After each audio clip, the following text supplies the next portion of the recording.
Hello, my name is Teresa Lau, and I'm an undergraduate senior in physics and in women's studies. What you're about to witness is a conversation that will give you a glimpse into the lives and experiences of Asian Pacific Americans at MIT. This discussion represents a cross-section of the thoughts, concerns, and feelings of people of Asian Pacific descent on this campus. Students were brought together on 3 separate occasions and their discussions taped to produce this video in the hopes of catalyzing dialogue within both the Asian Pacific community on campus and MIT at large. For the most part, the students attending the sessions for this project did not know each other, and in fact, this was the first time many of us had the opportunity to acknowledge and talk about our experiences as Asian Pacific Americans. With high enrollment numbers and steady graduation rates, Asian Pacific Americans at MIT are consistently dismissed as an overrepresented minority, our struggles and experiences with race and racism ignored. The issues and concerns of Asian Pacific Americans on this campus have just begun to find voice through this video and other efforts. And Asian Pacific Heritage students are learning to finally articulate their frustration, their anger, and their confusion. I hope that you will take the time and the energy to listen with an open mind and an open heart to what these Asian Pacific American students are about to share with you. The complicated picture emerging from the discussion on this tape gives you a candid look at the situation of Asian Pacific Americans at MIT, and is hardly intuitively obvious. Everyone's going to have experienced something, or they felt something. Like, you know, it's like crossing Mass Ave, and you're taking pictures, and people are you a Japanese tourist? And you're just like, what? These things that happen at MIT influenced me a lot in positive ways and some negative ways, but what needs to be changed, I guess, is for people, other, I guess, Caucasians or other races to realize how we feel and maybe treat us differently, or the way we want to be treated. The matter of fact is, no matter how well we speak English, no matter how much money we make, no matter how many degrees we get, we're never going to be white. And I think we need to start looking at different definitions of what it means to be American. I don't think American is like necessarily apple pie and going watch the World Series. I think there are different definitions of America. And I think we need to start thinking about where we as Asian Americans, not as necessarily like Korean immigrants or Japanese immigrants, but where as Asian Americans can fit in and start calling this place a home. Because to tell you the truth, I don't feel like this is my home when I don't have political representation, when things like the LA riots happen and there's nothing done to remedy those kinds of situations. So for me, that's the important question.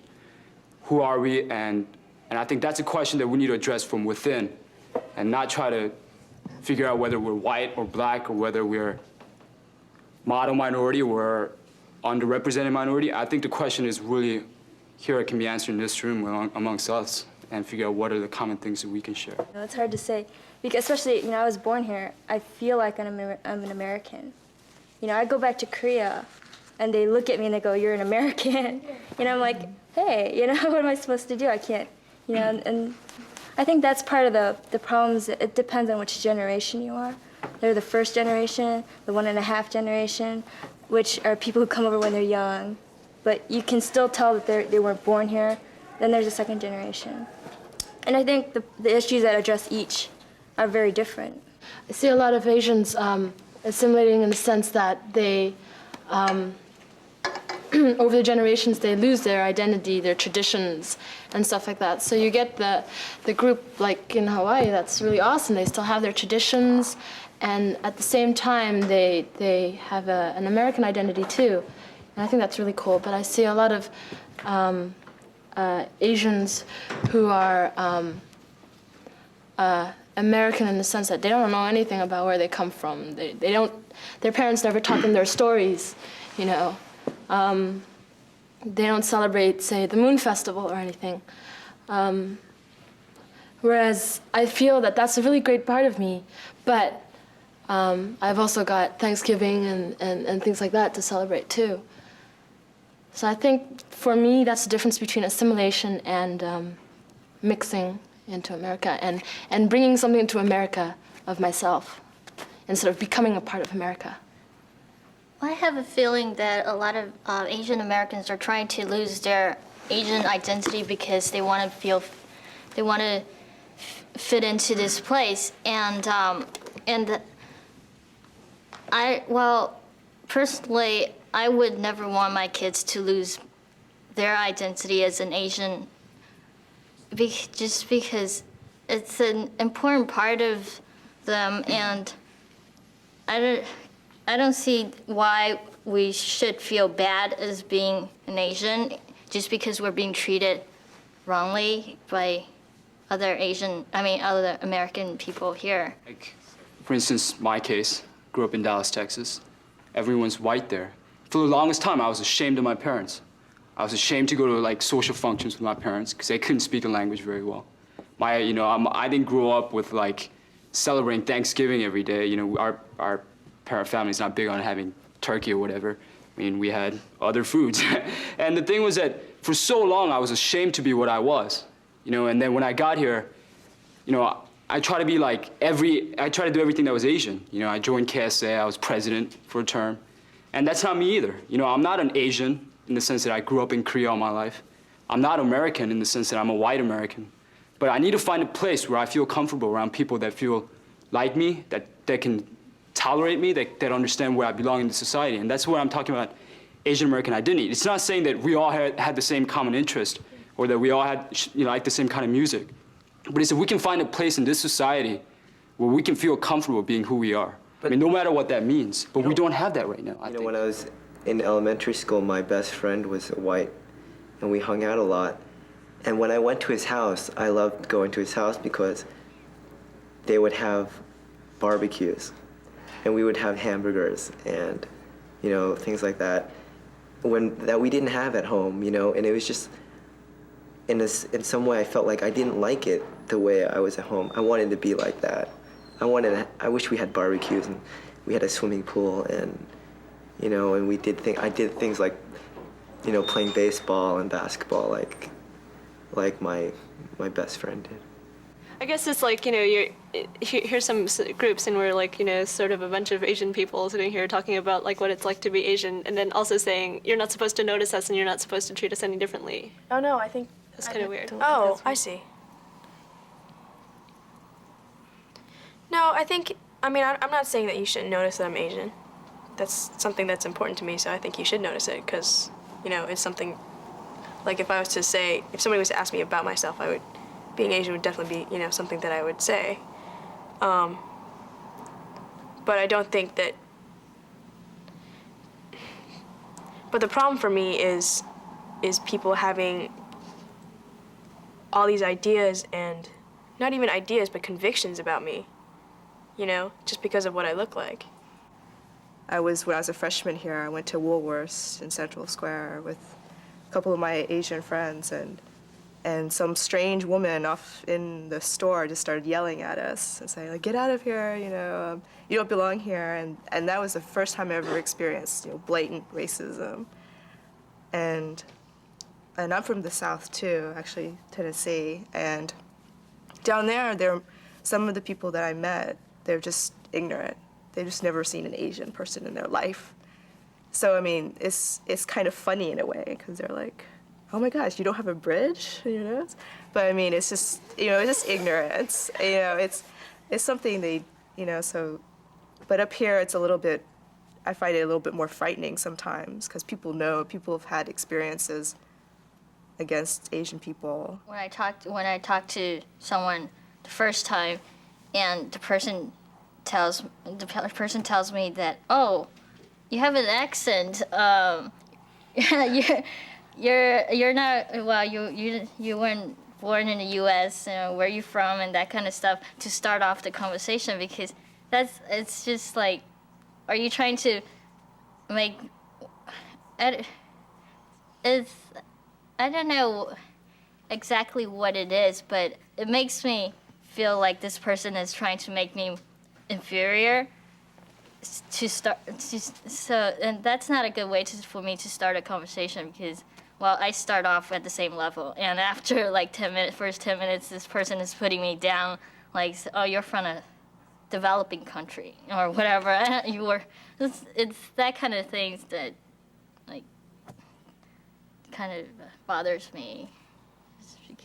Just because I have an accent. I really don't like people making those Chinese noises. I don't know, it bothers me so much because they don't make sense to me, and it's well, I know Chinese. I mean, I speak Chinese, and sometimes I wonder. Well, sometimes people laugh about it, and that's something that annoys me a lot because I don't like people laughing about my language just because what it sounds like. It bothers me because usually when people make those whatever chinky sounds, right, it's in a derogatory manner. I mean, they're making fun of your language. They're not imitating your language. They're making fun of your language and you. Someone who can't respect you just because you can't speak, the English language without an accent, that just shows you how, superficial he is, how insensitive he is, how just plain, moronic he is.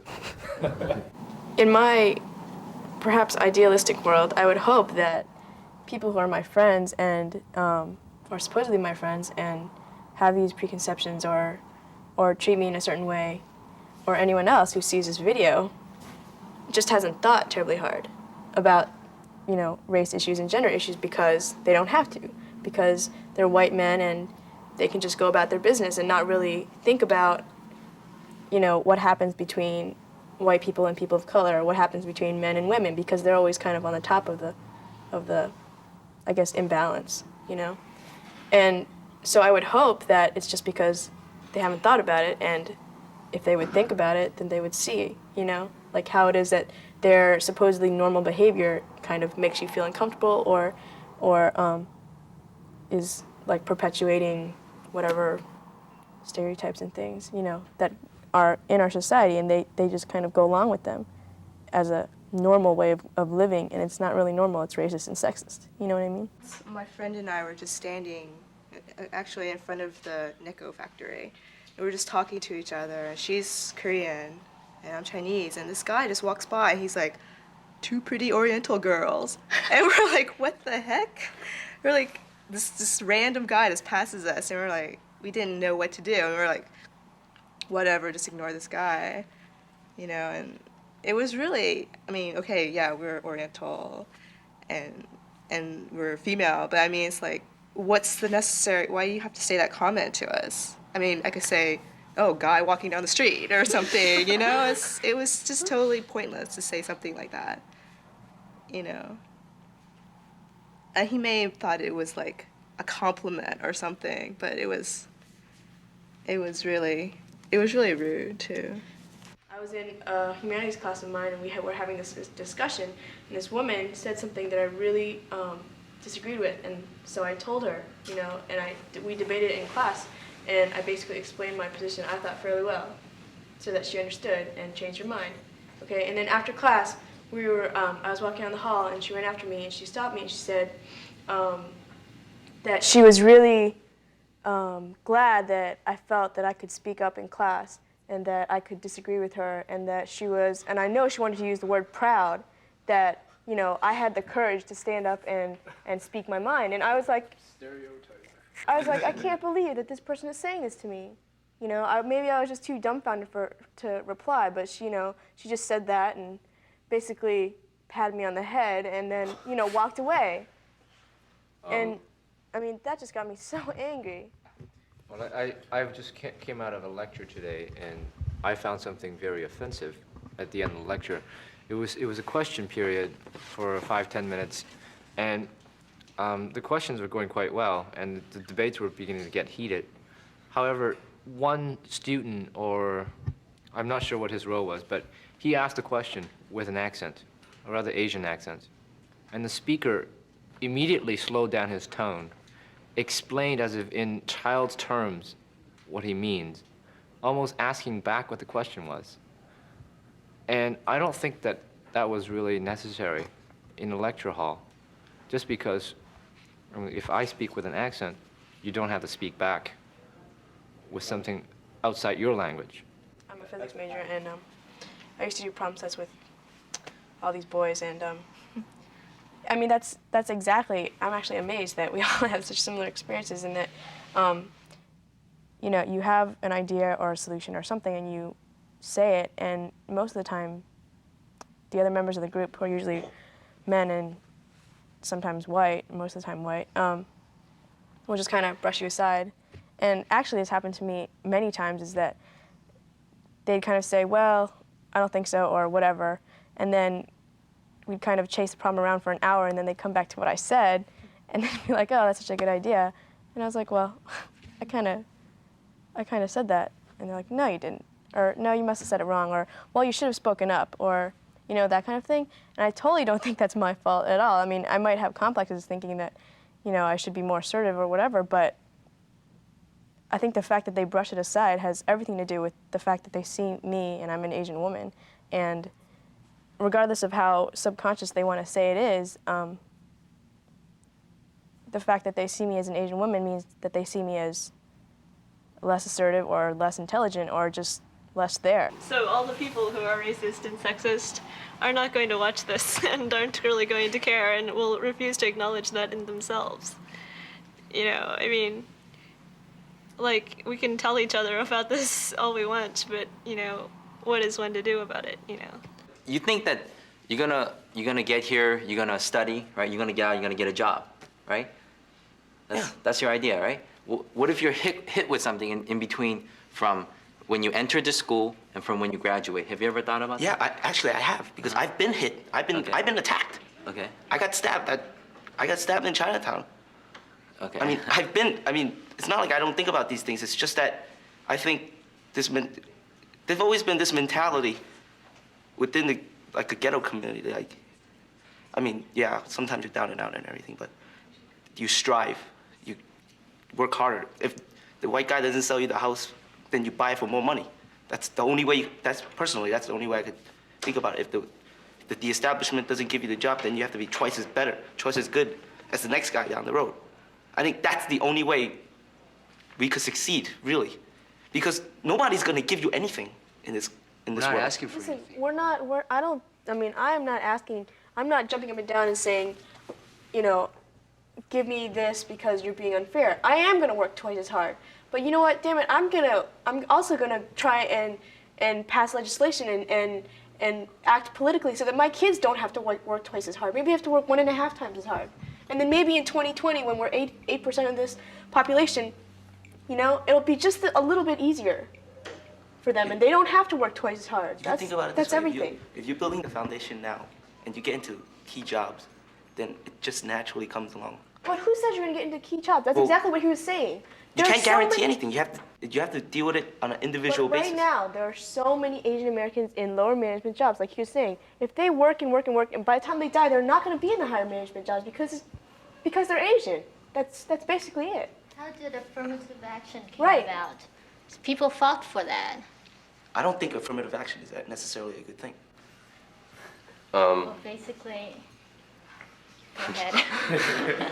I really don't. Little Because lapse there. if you think about it, I mean, my views are sort of weird, but it is. Okay, let me just ask you one question. Do you think 50 years ago today you'd be sitting in this MIT building or taking whatever classes you're taking and graduating and becoming whatever and talking about Asian Americans at MIT? I don't think 50 so. years ago, there weren't as No, many. there were a lot of Asians in this country. You know, 100 years ago, if you were an Asian American in this country, you couldn't own property. You know, does that make sense? It doesn't make sense But that a now country it's sort of playing on a fair playing ground, and you can't think about 100 years ago. There's a lot of Asian American students at MIT, and is it naturally going to happen that, for example, if there's 20% Asian American students in the undergraduate level, will there someday be 20% Asian American faculty members? Will there be 20% Asian American staff members? Will the president of MIT one day be an Asian American person? And how long is fair? So has anybody ever thought of that? The problem is that we're being kind of ignored. When someone says minority, in terms of, if you go to minority education office, you know, you don't find the help. You know, you want someone to relate with you, someone who's on the staff, administration, and professor. You know, who can you turn to? Do you know any Chinese? Do you know any Filipino instructors that you can turn to? I mean, is there a lot available here? MIT should, no, MIT does have counseling services for that.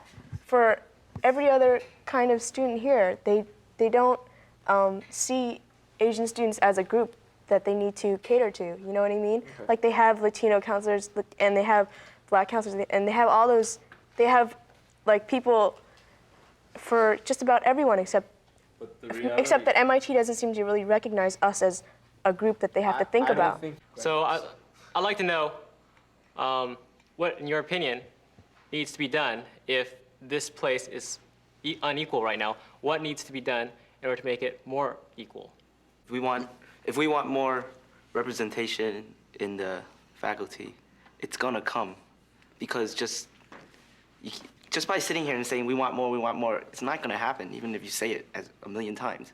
But I think as the time goes on, it will happen, because it's just by shared. It's true.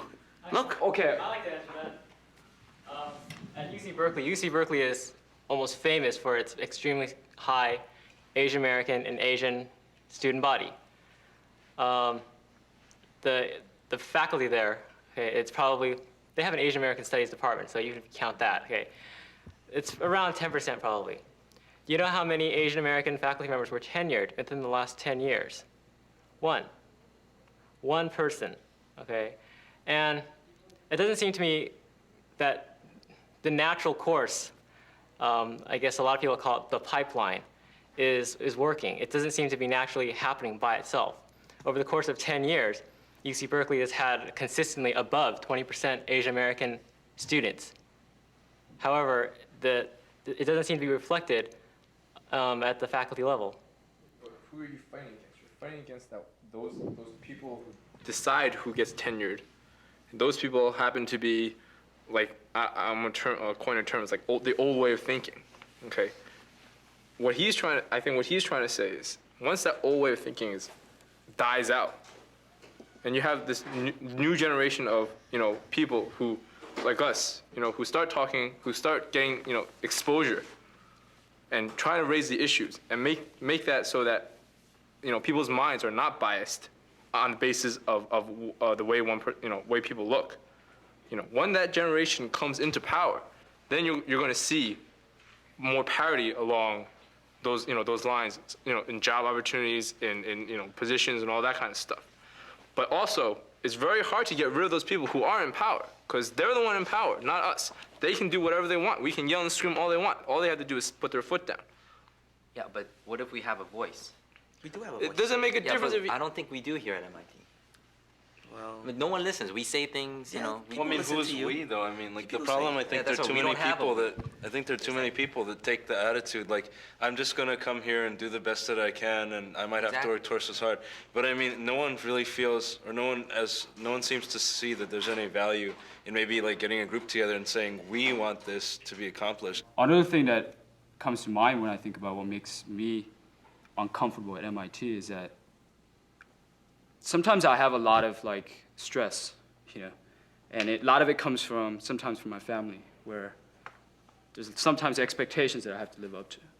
And I can't just tell my parents, Mom and Dad, I just don't feel like studying, I mean, they've worked so hard for me to put me here in this position. And I know a lot of my other friends go through this problem where they have this huge guilt if they do something wrong, that they feel like they have to overachieve every single time, that they have to go out and be the best lawyers and best engineers. That's the Asian personality Yeah, and the thing is, a lot of times I see a lot of families break up that way. I see a lot of my fellow students who don't talk to their parents about issues anymore. They go, my parents can't understand me. And I like to see some counseling here. I like to see some like people who know what they're talking about in terms of like family therapy, who can tell these my parents basically what it feels like to be at MIT, and explain to them that, getting A's in high school wasn't so bad, but trying to get an A in my 6014 is going to be a different story, and that I have other needs, and that, try to make me understand, and maybe get some communication and dialogue. So maybe that's something that we can try to encourage. And that's something I think is unique to Asians. I think it doesn't come with a lot of, I have a lot of white friends who, say, oh, my parents don't really care what I do. I'm here because I'm interested in what I'm doing. A lot of times I can't relate to that, I have expectations I have to live up to, and I kind of would like some help. I think they know us. Exactly. I don't think I think a lot of professors here, a lot of teachers here have the assumption like Asian students don't need help, that they can work it out on their own, and they know that they're going to get good grades, and there's just that stereotype. And again, it's the ignorance of that. That's why we don't have that kind of thing, because nobody thinks that we need help, when actually sometimes some of us do. Exactly. You know, I think this is what we want, Mr. Best. You know, I think that's the thing. I think they just don't know. I've heard a lot of things about, you know, this place being very diverse and very open-minded to things, and yet they can't fund a program that, you know, a language program, which represents, I mean, it's Mandarin, I mean, it's Chinese. And like, I mean, the percentage of Chinese students here is much higher than normal. And yet they can't even, you know, find like, you know, any funds to, you know, divert to this program. But instead they install automatic flushing urinals and like on the infinite corridor. I mean, this kind of stuff bugs me. And why is it that if you pick up the course catalog today and you look under humanities, that there's an intro to Latino studies, intro to women's studies, intro to black studies, intro to gay and lesbian studies, there's not an intro to Asian American studies. I don't think I've ever felt like anybody talked about us as a group. And I mean, you see publications and things for minorities, and we're never included in there, even though, you know, in society we're a minority. Here we're an overrepresented minority, so we're basically ignored or kind of passed off as white, even though we're not. I guess when someone treated you differently than who you actually are, I mean, you don't really have to fight back, and you should just show them by working harder and just sort of show them indirectly. And I think that's what a lot of us are doing, and we're not accomplishing a lot by doing that. The fact that I'm Asian American really doesn't mean anything to anyone, you know, and for me it means a lot. You know, it means a lot that I'm Asian American, and I don't want people to treat me like I'm assimilated into American culture because I can speak the language and I watch 90210 or whatever, you know? I mean, I want people to acknowledge the fact that I'm Asian American, that I have values that are Asian American, that I have experiences that I feel are Asian American. And whether that means different things for different people, I still want that recognition, and maybe. How do you want to be recognized for that? Because in a lot of ways, being recognized is to discriminate you from just being an American. And how does this recognition work in a positive way? See, I think it can work because at the same time, I've only seen the negatives of it. Like, you know, if I had talks with my white friends in Texas, and we've had talks on racism, and they're like, "Come on, Sang, you know, how can you say that you felt racial discrimination? I mean, you're going to MIT. You were the only one from our high school who went to Ivy League, whatever, you know, a really nice university. So why are you complaining?" And for me, it just feels like that I'm not allowed, at least in that part of society, to assert the fact that I'm Asian American. I mean, they can't deal with me. I mean, they can't deal with the fact that I'm talking about Asian American issues, because for them, either you're black or you're white. And if you're black, then I know what racism is for black people. And if you're white, you have no racism. And so for me, I just want the recognition that maybe they don't understand what I'm talking about, because they're not Asian American. But I want them to at least acknowledge that I can hurt, you know, that I have painful experiences because of my Asian background, that I've felt racism, that it's not just words when you're 12-year-old and some kid makes fun of you because you're slanty-eyed, whatever. I mean, that hurts. I don't care. I mean, I don't care if you're 12 years old and everyone else in kindergarten doesn't really mean that. I mean, it hurts, and I think it lives with you for a long time. And you start hating yourself, and you start wishing I could be 6'4" and play basketball and blonde and all that, but I'm not. You know, I'm who I am. So maybe I want a society, or even at MIT, where people don't say things like, "Oh, stop bitching about your grades, stop bitching about this and that, you're Asian American." What does that mean? You know? You don't understand. I mean, I just want people to get a realistic picture of the Asian American experience, not just the model minority myth that's perpetuated through media or whatever.